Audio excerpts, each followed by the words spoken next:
Salam alaikum. Allahumma la ilma lana illa ma 'allamtana innaka antal alimul hakim.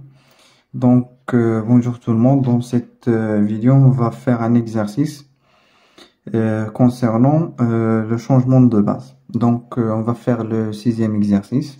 Donc, comme vous voyez, je lis l'énoncé dans l'espace vectoriel R de x des polynômes de degré inférieur ou égal à 2. On considère la famille C. La famille C qui est égale à 1. Le premier vecteur c'est 1. Le deuxième c'est x moins a. Le deuxième c'est x moins a, le tout carré. Où a c'est un réel qui appartient à R. La première chose c'est de montrer que C est une base de R de x. Ok. R de x, c'est l'ensemble des polynômes de degré inférieur ou égal à 2. La dimension de R2 de x, la dimension de R2 de x, elle n'égale pas à 2, c'est 3, elle est égale à 3. Pourquoi? Parce que P de x qui est un polynôme qui appartient à R de x, il s'écrit comme ça. A fois 1 plus B fois x plus C fois x carré. Donc ici, voici les vecteurs de la base canonique. Voici les vecteurs de la base canonique de R de x. C'est 1, x et x carré. On a combien de vecteurs? On a 3. Donc la dimension, c'est 3. Très bien. Ça, c'est la première chose. La première question, c'était de déterminer et de montrer que la famille forme une base de R de x. Comme on regarde que le cardinal de C, c'est-à-dire le nombre des vecteurs qu'on a ici, il est maximal. Et on a 3 vecteurs. Et la dimension de R de x, elle est égale à 3.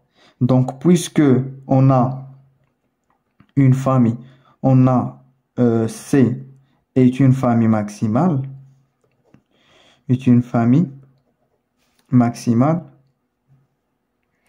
c'est-à-dire que le nombre de vecteurs est égal à la dimension de R de x. Donc voilà. Très bien. Il nous suffit juste de montrer que C est libre. C est libre.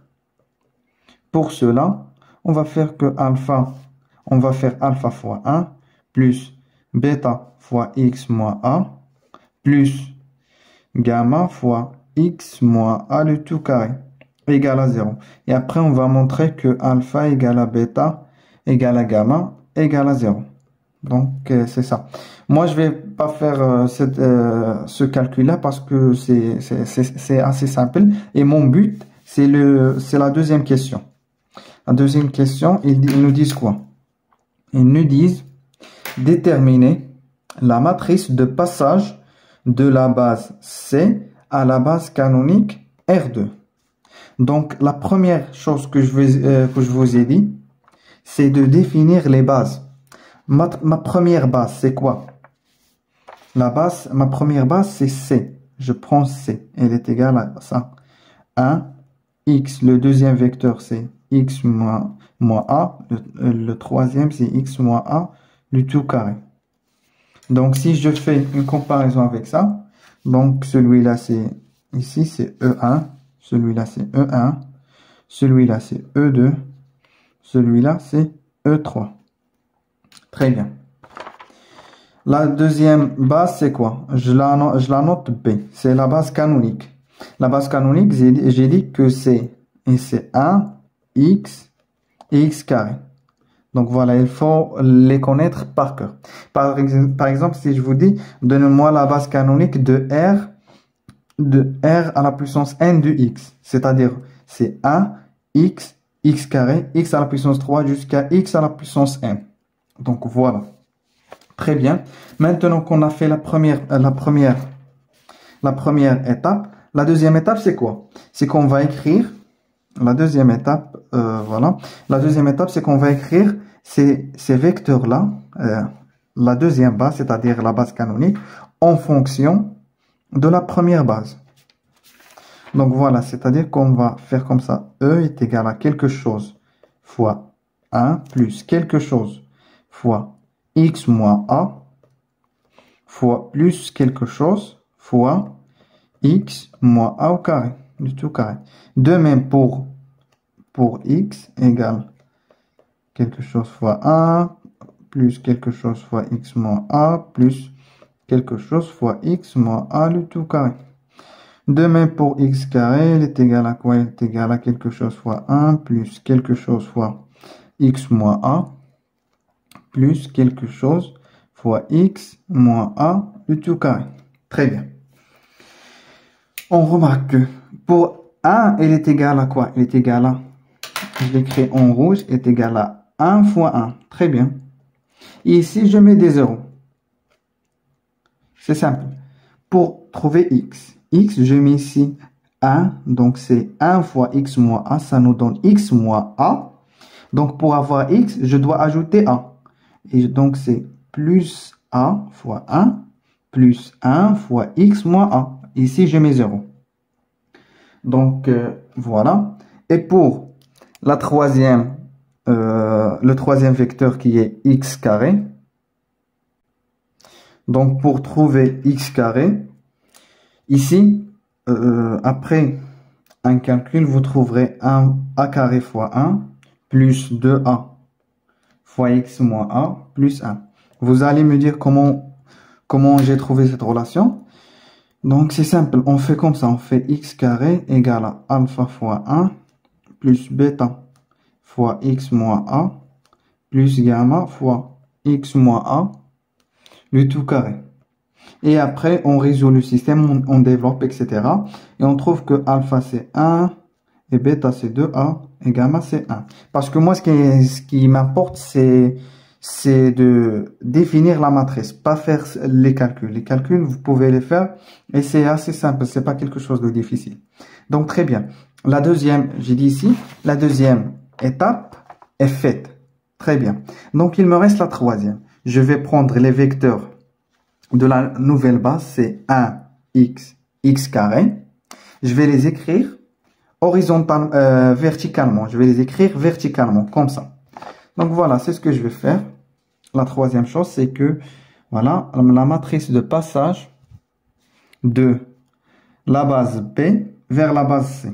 De la base B, non, pardon. Ils ont dit que de la base C à la base R2, c'est-à-dire à la base B. Donc, de C vers B. Très bien. Elle est égale à quoi? Elle est égale à, je mets ici, je fais le 1, le x carré. Ici, je mets les vecteurs de l'ancienne base, c'est 1, x moins a, le tout carré. Très bien. Ici, j'ai quoi? A, elle est égale à quoi? Elle est égale à 1 fois 1. Donc, je mets ici 1. Plus 0 fois x moins a. Plus 0 fois x moins a au carré. Très bien. Ici, x, elle est égale à a fois 1. Plus 1 fois x moins a plus 0. Et de même ici, pour x carré, on a a carré de a et 1. Très bien. Donc, voici la matrice de passage de la base C vers la base B. Très bien. La troisième question, il nous dit quoi? C'est quoi? C'est déterminer les composantes de P de X dans la base C.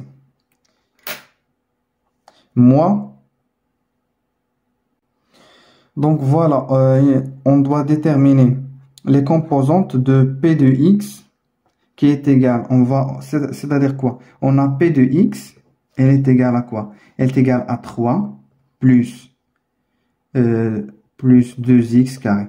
Ça, en fonction des vecteurs de la base canonique B, c'est simple, c'est 3 fois 1 plus 0 fois x plus 2 fois x au carré. Mais moi, ce que je veux, c'est écrire ce 3 px, c'est-à-dire 3 plus 2x, je dois l'écrire sous la forme de a fois 1 plus b fois x moins a. Je change ça. Je mets, je mets b1, b2 plus b3 fois x moins a au carré. Alors, pour faire pour développer tout ça et faire les calculs, etc., ça va me prendre beaucoup de temps. Donc moi, qu'est-ce que je fais? J'ai ma base, j'ai ma matrice de passage. Donc P de X. P de X dans la base C. Elle est égale à quoi? Elle est égale à P. Elle est égale à P, la matrice de passage de la base C vers la base B, fois le vecteur, mon vecteur dans la base B. Comme ça, je vous ai dit dans la vidéo précédente, c'est comme si on simplifie le B par B et on a le C. Donc très bien. Voilà, j'écris ma matrice 1, 0, 0, A, 1, 0, A carré de 1, et ici 1. Donc voilà. Mais pour le X, je vais écrire quoi? Je l'ai déjà simplifié ici. Mon vecteur X le vecteur X qui est égal à 3 plus 2X carré s'écrit sous la forme de quoi? Voici, je l'écris comme ça. Ici, j'ai commencé par le 1. Donc c'est 3, 0 et le 2. Voilà. Donc fois 3, 0, 2. Comme ça. Pour se souvenir, on fait comme ça. La base, c'est 1x, x et x carré. Très bien. Et après, je fais juste la multiplication. C'est 3. C'est 3. 3 fois 1, c'est 3. Plus 2a carré. Ici, c'est 4a. Et ici, c'est 2. Cette écriture, c'est quoi? C'est une écriture dans la base 1, x moins a et x moins a au carré. Très bien. C'est-à-dire quoi? C'est-à-dire que px qui est égal normalement 3 plus 2x, si on veut l'écrire dans cette base, il s'écrit sous cette forme. 3 plus 2a carré fois 1 plus 4a fois le deuxième vecteur x moins a plus 2 fois le troisième vecteur, 2 fois x moins a, le tout carré. Donc voilà, voici l'exercice, on l'a terminé. J'espère que vous avez bien saisi cette notion de matrice de passage. Et bonne chance. Merci.